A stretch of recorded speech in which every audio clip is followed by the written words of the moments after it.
Howdy folks, I'm here today because I put together a video for a game called Sea of Thieves, and in this video I hope to shed a little more light on the emissary information that I wasn't able to put in my last video. I also put some tips and tricks for the merchant voyage of lost shipments. So, let's go. The first thing you're going to want to do is vote to raise the emissary flag.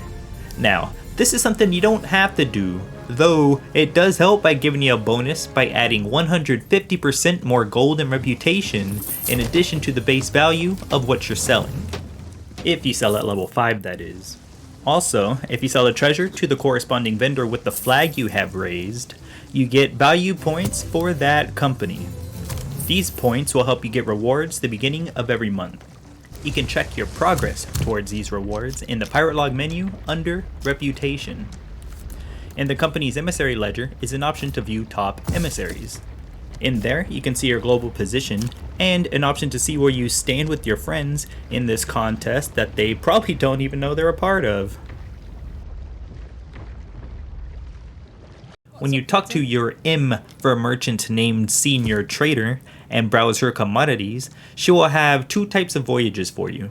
One is cargo runs, which I'll explain at the end of this video, and the other is for lost shipments, which we're about to get into. Alright, let's lay down the voyage to get things started.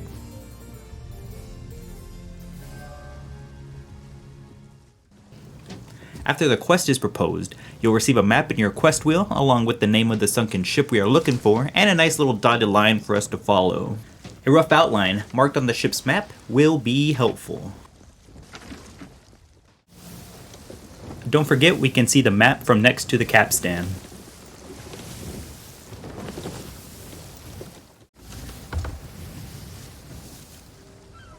So what we're looking for in this route is birds. That's right, birds! They are hard to see during certain weather and certain times, so your spyglass will come in handy. Now, what we're looking for isn't the birds really, but the junk underneath the birds is how we progress.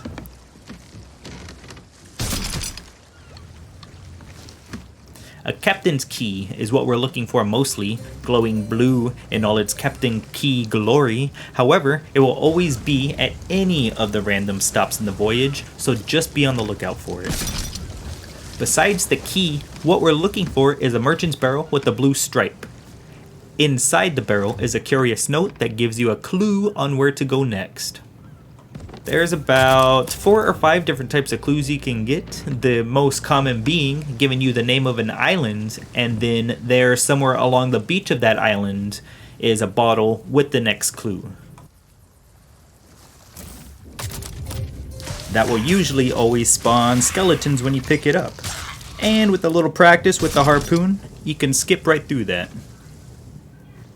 Occasionally, the note will give you coordinates. In that case, the ship's map happens to have letters at the top and numbers on the side for you to mark the area where you'll find more birds to look under. The birds can also be a bit tricky to stop at, so I like to try and keep the view of them underneath the sail as I raise it. Once the sail is fully raised, I like to take into account the momentum of the boat till it comes to a full stop, like the stone in a game of curling.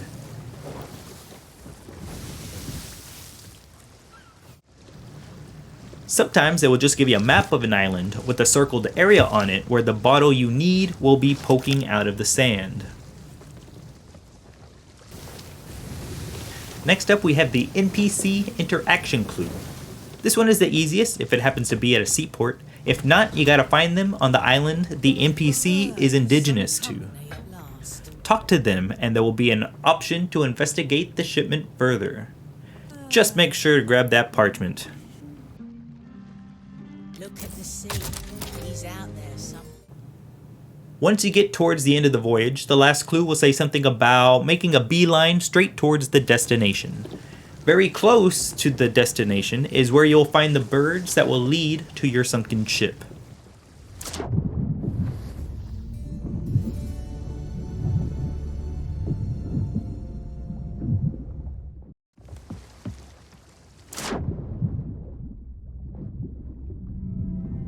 Hopefully by now you are able to find the key.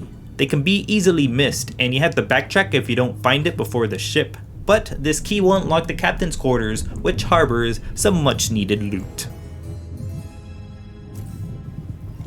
How I like to do it is with this clipping trick on the boat deck.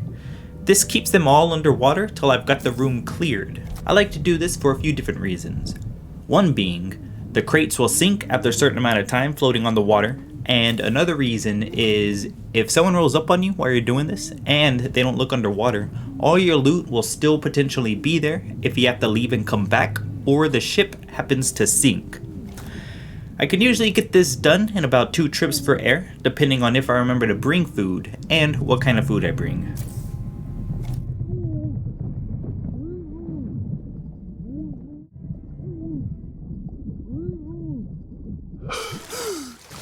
It's always a good idea to survey the area every time you come up for air. If it's a pirate's life for you, then it's a paranoid's life for you.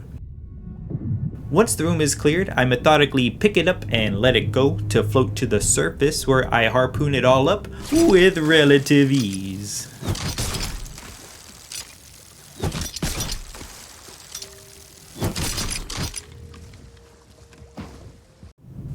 Now you need one last thing to finish up this voyage, and that's the captain's manifest book.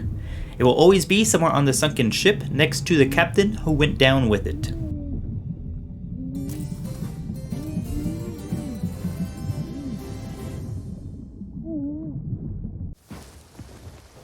When I'm on my way to an outpost, if I can remember, I like to stack all the treasure on the tip of the bow.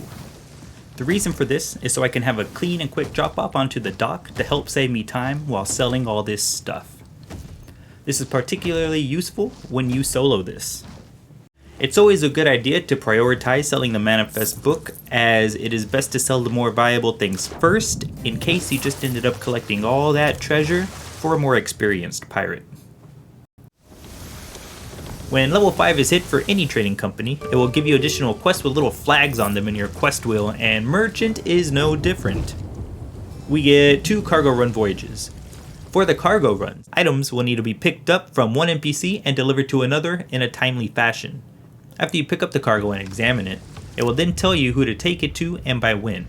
You can tell the date and time in this game with your watch in the More part of your equipment wheel.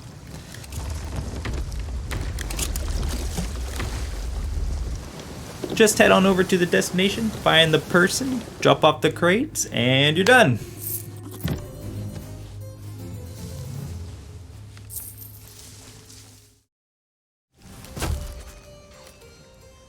Lastly, voting to drop the flag will put a little more money in your pocket. This, sadly, took me a long time to figure out.